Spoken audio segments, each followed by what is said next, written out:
Hello बच्चों, स्वागत है आपका अपने YouTube चैनल मां सरस्वती कोचिंग सेंटर में। तो आइए देखते हैं आज हम लोग क्या पढ़ने वाले हैं। आज हम लोग पढ़ेंगे प्रश्नावली 3.2।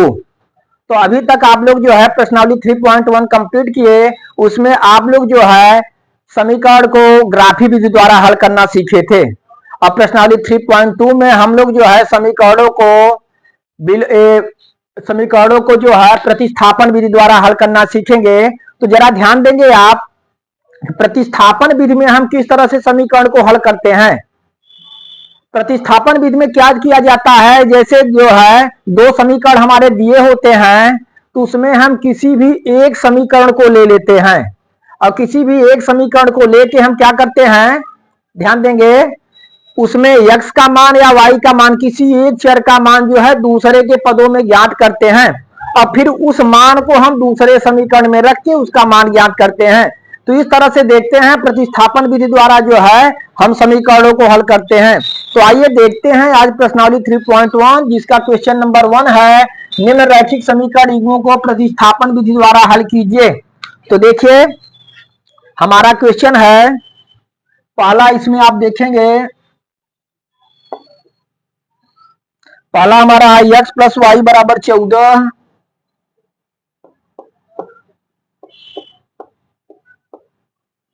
और दूसरा था x माइनस वाई बराबर 4।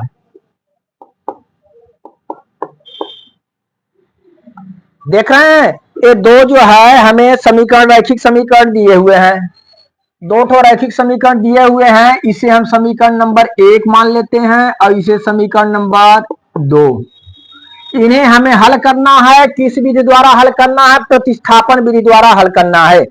हम देखते हैं इसमें से जो है हम या समीकरण 1 लेंगे या समीकरण 2 लेंगे। आप चाहे जो समीकरण ले सकते हैं अपनी सुविधा अनुसार, जो सरल समझ में आए, अर्थात जिसमें जो है x और y के गुणांक जो है छोटे होते हैं वो ज्यादा सिंपल होता है। तो इसमें तो देखते हैं कि दोनों में जो है पहले में भी दूसरे में भी x का गुणांक जो है एक ही दिख रहा है, हम देख रहे हैं। तो आप इसमें से पहला या दूसरा कोई समीकरण ले सकते हैं। जैसे देखिए हम ले रहे हैं, दूसरे समीकरण ले रहे हैं, तो हम लिखेंगे समीकरण 2 से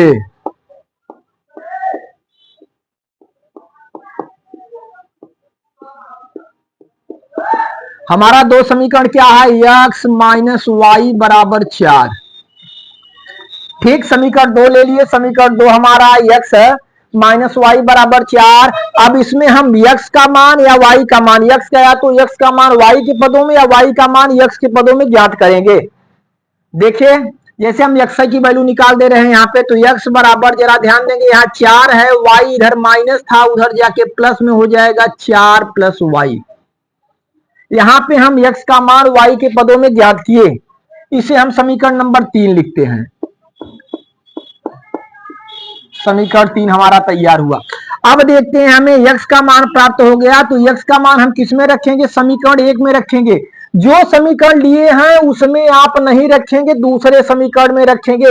यदि हम समीकरण 1 लिए होते तो इसका मान हमें समीकरण 2 में रखना होता, और हम समीकरण 2 लिए हैं इसलिए इसका मान हमें किसमें प्रतिस्थापित करना है, समीकरण 1 में। ठीक ना।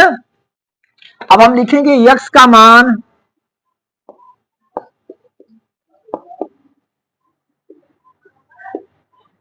समीकरण 1 में रखने पर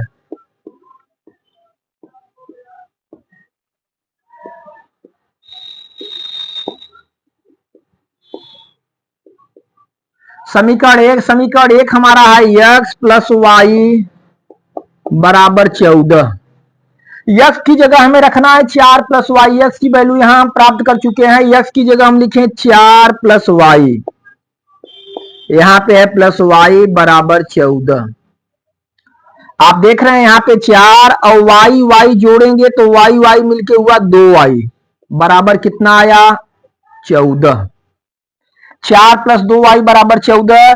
हम 2y रोकेंगे, 4 को उस तरफ भेजेंगे, तो यहां हम लिख सकते हैं 2y बराबर 14। 4 जब उधर जाएगा तो इधर प्लस के रूप में इधर माइनस हो जाएगा, हम लिखेंगे -4। तो 2y बराबर 14 में से 4 घटाएंगे आप, कितना आया, 10। y बराबर 10/2। y बराबर हम जो है 2 से डिवाइड कर देंगे, 2 पचे 10। इस तरह से y का मान निकल के आया, हमें कितना आया 5। y का मान हमें 5 प्राप्त हो गया। अब हमें किसका मान ज्ञात करना है, x का मान ज्ञात करना है। अब x का मान ज्ञात करने के लिए आप y के मान को या समीकरण 1 या 2 या 3 किसी भी में रख सकते हैं। आप तीनों समीकरणों में से किसी में भी आप जो है y का मान रख देंगे, आपको x की वैल्यू प्राप्त हो जाएगी। लेकिन जरा सा ही ध्यान देंगे किसमें सबसे सरल होगा। तो हम देखते हैं कि सबसे सरल हम देखेंगे तो समीकरण 3 में जो है रखने से सबसे आसान विधि से आ जाएगा, ठीक ना। चलिए तो हम देखते हैं, यहां पे हम देखेंगे, हम लिखेंगे y का मान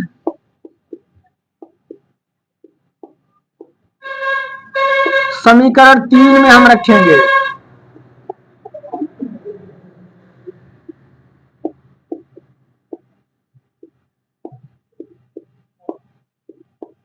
तीन में हम रखते हैं, हमारा समीकरण 3 है x बराबर 4 प्लस वाई।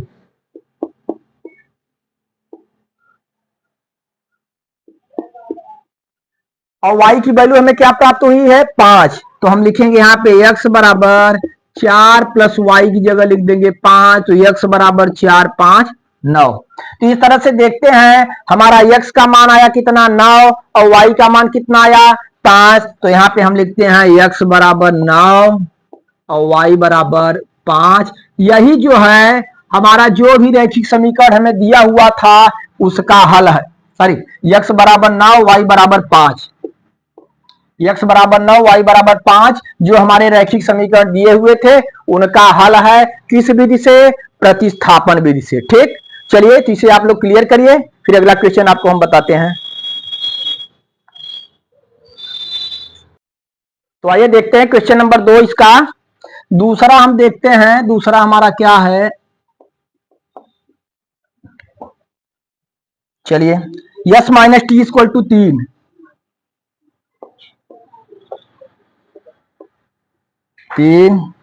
और यस बटा 3 प्लस टी बटा 2, यस बटा 3 प्लस टी बटा 2 इक्वल टू 6। ठीक, S minus T equal to 3 और यस बटा 3 plus T upon 2 equal to 6। चलिए ठीक है, तो हम देखते हैं, इसे हम ले लेते हैं समीकरण नंबर 1 और ये बना हमारा समीकरण नंबर 2। देखिए फिर उसी तरह से हम आप लोगों को बता चुके हैं कि आप या तो समीकरण 1 लेंगे या तो समीकरण 2 लेंगे। तो इसमें देखिए S minus T equal to 3 और यस बटा 3 प्लस टी बटा 2 इक्वल टू 6, अर्थात हम देखते हैं इसमें समीकरण 1 लेना हमारे लिए आसान होगा। तो हम सबसे पहले क्या करते हैं, समीकरण 1 को लेते हैं। हम यहां पे लिखेंगे समीकरण 1 से, एक हमारा क्या है S minus T equal to 3।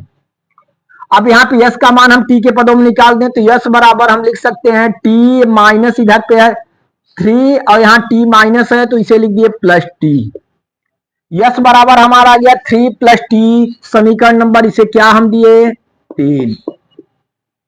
ठीक, अब हम क्या करेंगे, जैसा आपको हम बताए हम समीकरण 1 लिए हैं। जब समीकरण 1 लिए हैं तो यस का मान किस में रखेंगे, आप समीकरण 2 में रखेंगे। ठीक ना, आप समीकरण 2 में रखेंगे तो रखिए यहाँ पे समीकरण 2 हमारा है, यहाँ पे हम लिखेंगे यस का मान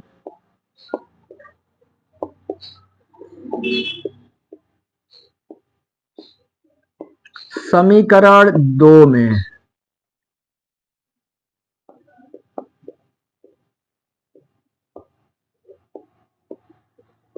रखने पर 2 हम देखेंगे यस बटा 3 प्लस टी बटे 2 बराबर 6। अब क्या करेंगे, आप यस की जगह आप रखेंगे 3 प्लस टी, क्योंकि यस की वैल्यू हम प्राप्त कर चुके हैं 3 प्लस टी। तो यहां पे आप लिखिए यस की जगह 3 प्लस टी बटे 3। ठीक, अब प्लस यहां टी बटे 2 इक्वल टू 6। अब हमें क्या करना है, देखिए यहाँ पे 3 प्लस टी बटे 3 है, प्लस टी बटे 2 है। यहाँ पे इसके हर बराबर नहीं, हर बराबर नहीं तो दोनों का हम एलसीएम लेंगे। एलसीएम लेके इसे हल करेंगे तो जरा आप ध्यान देंगे, यहाँ हम देख रहे हैं 3 और 2 का एलसीएम हम ले लेते हैं 6, क्या हो जाएगा 6, और यहाँ 3 से 6 में जब भाग देंगे तो 2 बार जाएगा और 2 का गुणा 3 प्लस टी में होगा, तो यहाँ में लिखेंगे 2 3 प्लस टी, प्लस लगाइए, प्लस है, यहाँ 2 है, 2 का भाग देंगे 2 तिहाई 6 और 3 का गुणा टी में होगा तो प्लस 3 टी हो जाएगा, बराबर क्या है 6। ठीक, चलिए ब्रैकेट हम तोड़ते हैं, 2 का गुणा 3 में होगा 2 तिहाई 6 और प्लस 2 टी प्लस 3 टी बटे 6 इक्वल टू 6। आगे देखते हैं 6 प्लस 3 2 5 टी बटे 6 इक्वल टू 6। फिर हम लिखेंगे 6 प्लस 5 टी बराबर 6, यहाँ ही गुणे के रूप में हो जाएगा 6। देखिए आगे 6 प्लस 5 टी, 6 में 6 का गुणा हम करते हैं, 6 6 के 36, तो 6 प्लस 5 टी हमारा कितना आया 36 निकल के आया। हमें टी का मान ज्ञात करना है, धीरे धीरे जितने भी जो है अचर राशियां हम उस तरफ दाहिने तरफ इसे करते जाएंगे। हम यहाँ क्या लिख सकते हैं 5 टी बराबर 36, 6 उधर जाएगा माइनस हो जाएगा -6, तो 5 टी बराबर क्या आएगा 36 में से 6 को हम घटाएंगे तो घटाते हैं तो कितना आएगा 30, तो टी बराबर 30 बटे 5, हम काट देंगे डिवाइड कर देंगे तो टी की वैल्यू हमें क्या निकल के आई 5 6 30। टी की वैल्यू हमें प्राप्त हुई 6, कितना प्राप्त हुई 6 प्राप्त हो गई। अब देखिए हमें किसका मान ज्ञात करना है, यश का मान ज्ञात करना है। हम आपको बता चुके हैं टी का मान जो है चाहे जिसमें रखिए 1 2 3 में यश का मान हम प्राप्त कर सकते हैं, लेकिन सबसे सरल समीकरण टी में रखने से सबसे आसान तरीके से समीकरण 3 में आसान तरीके से आप हल कर सकते हैं। तो हम लिखेंगे कि टी का मान समीकरण किसमें रखने पर, समीकरण 3 में रखने पर। चलिए इतना नोट करिए, आप लोग नोट करिए, तुरंत बताते हैं फिर। चलिए तो देखते हैं हम, अब टी का मान समीकरण हम 3 में रखेंगे।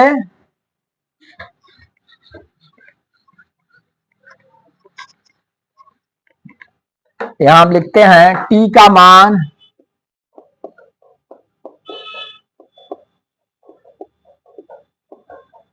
समीकरण 3 में रखने पर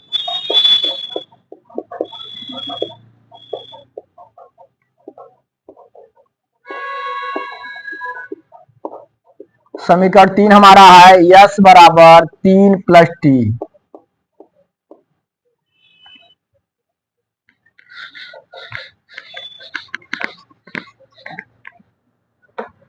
आप देखेंगे तो यस बराबर 3 प्लस टी का मान कितना आया है, टी का मान 6 आया है, तो यस बराबर 6 3 कितने हो गए 9। कितने सरलता से कितने आसान तरीके से समीकरण 3 में रखने पर जो है हमें यस का मान प्राप्त हो गया।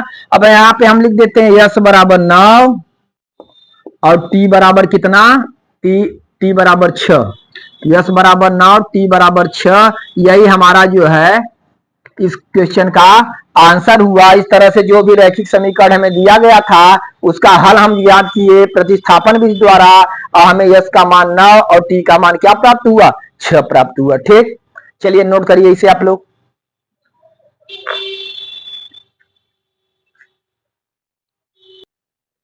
तो आइए बच्चों देखते हैं इसका तीसरा क्वेश्चन। तीसरा हमारा है 3x माइनस वाई बराबर 3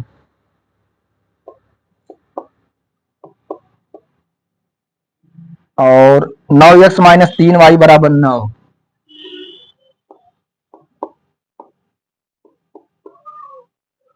तीन एक्स माइनस वाई बराबर 3 और 9x minus 3y equal to 9। चलिए तो इसे भी हमें किस विधि से हल करना है, प्रतिस्थापन विधि द्वारा। तो इसे हम लेते हैं समीकरण नंबर 1 और इसे लेते हैं समीकरण नंबर 2। तो देखिए हम कौन सा समीकरण ले लें, तो हमें जो है पहला समीकरण थोड़ा सरल दिख रहा है क्योंकि एक्स वाई गुणांक छोटे हैं, इसलिए हम क्या करेंगे समीकरण 1 को ही ले लेते हैं। तो हम यहाँ पे लिखेंगे समीकरण 1 से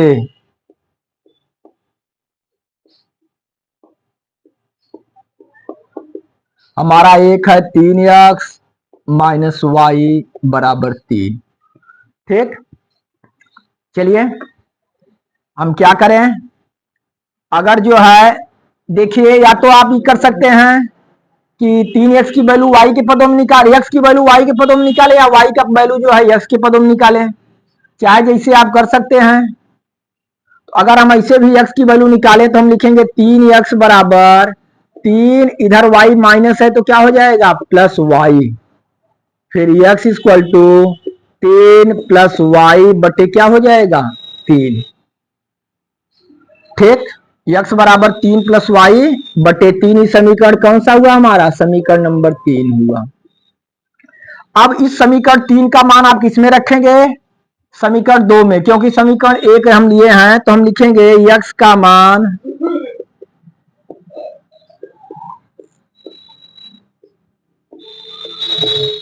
समीकरण 2 में रखने पर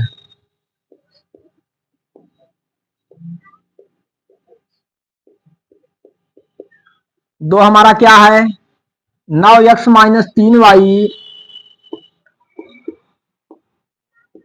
बराबर 9, 9x माइनस 3y बराबर क्या है 9 है। चलिए यस का वैल्यू क्या है 3 प्लस वाई बटे 3, यहाँ पे आप लिखेंगे 9 ब्रैकेट में 3 प्लस वाई बटे 3 माइनस 3y बराबर 9। ठीक ना, चलिए 3 से हम 9 को काट देते हैं, 3 त्रिका 9, यहाँ बचा 3 ब्रैकेट में 3 प्लस वाई माइनस 3y बराबर 9। अब ब्रैकेट हम तोड़ते हैं, 3 में 3 का गुणा करेंगे, 3 त्रिका 9 और प्लस 3 में y का 3y माइनस 3y बराबर 9। अब इस तरह से हम देखते हैं 3y यहाँ प्लस के रूप में है, इधर 3y माइनस है, 3y कट गया, हमारे पास क्या बचा 9 बराबर 9। क्या बचा भाई 9 बराबर 9। इस तरह से देखेंगे कि हमारा यहाँ y का कोई मान हमें ज्ञात होना चाहिए था, लेकिन यहाँ y से कट जा रहा है, हमें 9 बराबर 9 प्राप्त हो रहा है।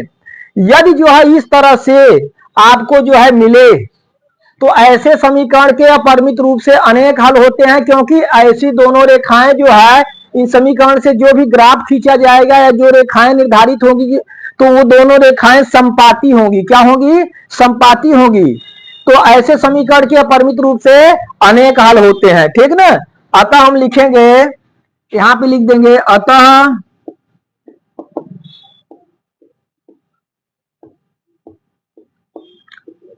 अतः समीकरण युग्म के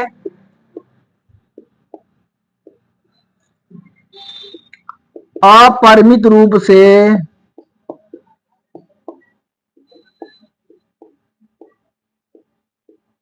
अनेक अपरिमित रूप से अनेक हल होंगे।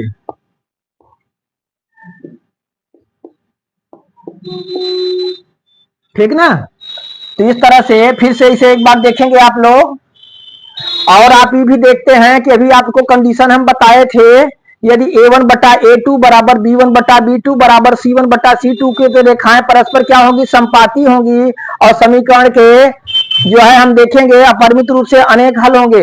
अगर यहाँ आप ये भी देख सकते हैं जरा, अगर इनमें हम अनुपात निकालें a1 a2 और b1 b2 और c1 c2, तब भी देखेंगे तीनों अनुपात बराबर होंगे ऐसे समीकरण के। जरा आप देख रहे हैं यहाँ पे, देखिए यहाँ पे a1 3 और b1 -1, c1 जो है देखिए अगर इस तरफ करेंगे आप तो -3 हुआ, और a2 9 और b2 -3 और c2 भी जो है -9 हुआ। अगर इन तीनों का अनुपात निकालते हैं तो तीनों अनुपात आपस में क्या होंगे, बराबर होंगे। जैसा कि हम देख पा रहे हैं यहाँ पे, यदि हम a1 बटे a2 निकाले, जरा ध्यान देंगे आप, a1 बटे a2, a1 बटे a2 हमारा आ रहा है 3 बटा 9, अर्थात 3 इक्का 3, 3 त्रिक्का 9, 1 बटा 3। और b1 बटा b2 हम निकालते हैं, b1 बटा b2, तब हम देखेंगे -1 बटे -3, ये भी माइनस माइनस से कट गया, 1/3 आया। ठीक, अगर C1/C2 हम निकालते हैं, C1/C2 देखेंगे तो यहाँ पे देखिए इधर आएगा माइनस में होगा -3 बटे -9, -3 बटे -9, 3 एक्का 3, 3 त्रिका 9, 1/3। तो इस तरह से देख रहे हैं आप कि A1/A2 बराबर B1/B2 बराबर C1/C2।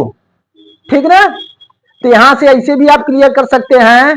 अगर इनका जो है A1/A2, B1/B2, C1/C2 अनुपात ज्ञात करके अगर तीनों को आप देखेंगे तो तीनों देख रहे हैं तीनों अनुपात बराबर हैं। अगर तीनों बराबर हैं तो आप जानते हैं कि ऐसी रेखाएं समपाती होती हैं और समीकरण के अपरिमित रूप से अनेक हल होते हैं। ठीक ना, तो इस तरह से आप चेक भी कर सकते हैं और वैसे भी आप क्लियर कर सकते हैं। ठीक, तो चलिए, तो इस तरह से जो है आपका यहाँ पे तीसरा क्वेश्चन तक कंप्लीट हुआ। यहाँ तक आप लोग क्लियर करिए, फिर अगली वीडियो में हम आप लोगों को जो है अगले क्वेश्चन से स्टार्ट करेंगे।